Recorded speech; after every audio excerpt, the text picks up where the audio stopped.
What's up, geeks? It's your guy Q here, aka JGTV, and as promised, guys, we are back with part 5.3. Demetrius is coming at it again. He's going to be talking about Naaman today and his healing. Still on track with God over culture and the healthcare system. I know you guys are going to enjoy this one. I really did enjoy this one myself. So let's check this out and see what Demetrius has to say. Peace.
The second person's life that I'd like to look at regarding having faith in God for your healing and not putting your faith in man or in the natural or the natural things is the book of 2 Kings chapter 5.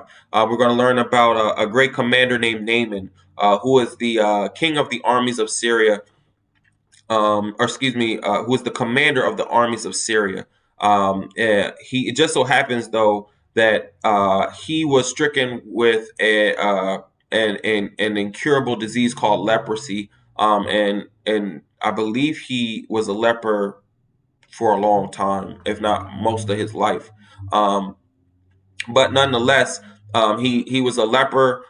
He was a great general and a commander in the king of Syria's army, the king of Syria's army. And there was a servant that worked, I think, in his house or for his wife or somebody close to him, who was of the children of God, the children of Israel. And she knew of the prophet Elisha, who was living in Samaria at the time. And she told the commander, "Oh master, if only you would go to see the man who lives in Samaria, that he could help you with the leprosy."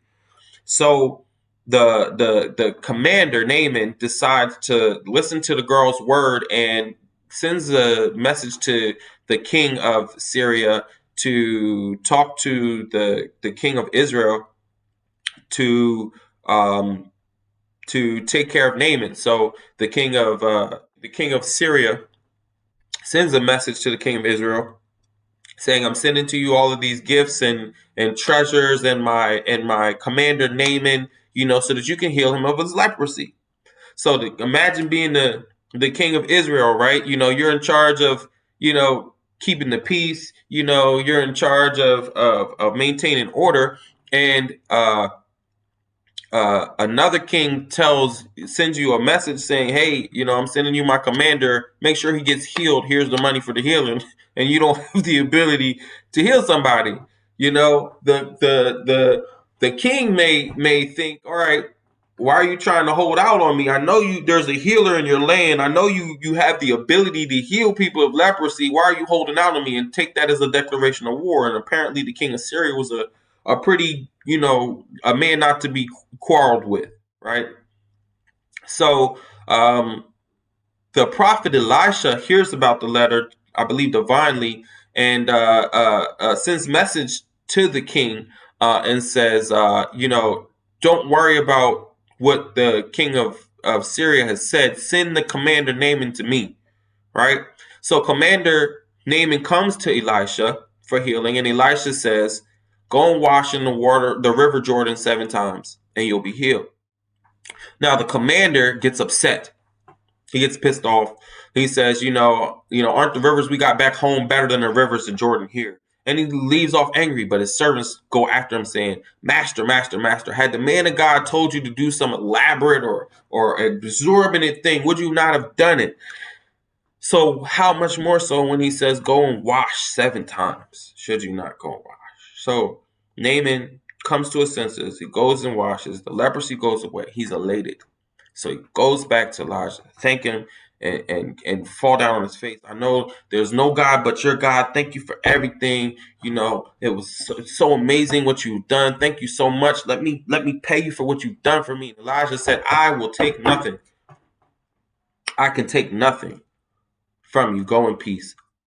Now, Elisha's servant Gehazi was listening and had seen it and had saw everything that had taken place, and he thought the Naaman got off too easy, that his healing came at too little of price, especially a man like Naaman, a commander like Naaman, a wealthy man. He got away too free. So he ran after Naaman and got down off his horse and met him and said, hey, before you get too far, my master's got some guests that came out of town. They need some clothes and some money and some other things, So the commander says, sure, whatever he needs, no problem. Goes on his way, no problem. Then Gehazi sneakily comes back with all the possessions, gives them to his own servants, tells them to put them away, and then goes to appear before Elijah again. Now, Elijah is a divine man, a prophet of God, right? So Elisha says to Gehazi, where have you been? He said, I haven't been doing nothing, It's like, and then Elisha says, wasn't my spirit with you when you got down off your horse to greet the man? Is this the time to be taking, gifts and treasures or lands and towns? But for the thing that you've done now, Naaman's leprosy will stick to you and your descendants forever. Forever. That means any kids that he ever had would have been leprous forever, and nobody would ever be born of his line that does not have and or die with leprosy. That was what Gehazi received for his greed, for trying to, be rewarded for, or, take advantage of somebody else for healing that God himself has done.